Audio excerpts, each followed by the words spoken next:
عبد الرحمن نامی شخص ہے، اصفہان میں رہتا ہے. اس وقت وہاں پہ شیعہ نہیں ہوا کرتے تھے، سنی مذہب تھا. بہت گرفتار تھا، بہت پریشان تھا. کہا کہ کیا کروں، بہت مقروض ہوں.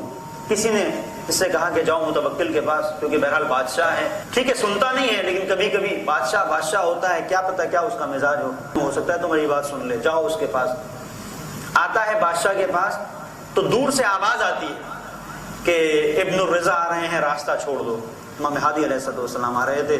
لوگوں کا مجمع تھا جو امام کے استقبال کے لیے تیار تھا. یہ عبد الرحمن خود کہتا ہے کہ میں نے اس وقت جب امام کے سلسلے سے سنا، میں امام نہیں مانتا تھا، کیونکہ در حقیقت ماجرا یہ ہوا کہ اس سے کسی نے سوال کیا، عبد الرحمن تم کیسے شیعہ ہوئے، کیوں کر شیعہ ہوئے؟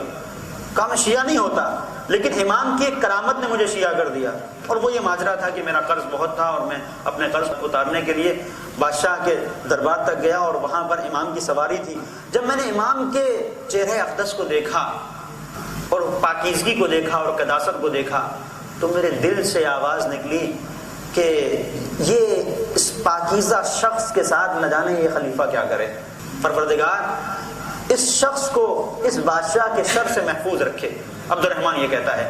اس کے بعد کہنے لگا کہ مجھے چونکہ اپنا کام تھا امام کی سواری کے میں نزدیک گیا تو ایک مرتبہ امام نے کہا عبد الرحمن گھبراؤ مت، مجھے کچھ نہیں ہونے والا ہے. امام نے کہا عبد الرحمن گھبراؤ مت، مجھے کچھ نہیں ہونے والا ہے. اور عبد الرحمن یہ جو تمہارے اندر جذبہ آیا ہے میرے لیے خیر کا، یہ جو جذبہ آیا ہے جو تم نے میرے لیے دعا کی ہے، اب تم نے یہ دعا کی ہے تو پھر میں تمہیں 3 چیزیں دے رہا ہوں عبد الرحمن.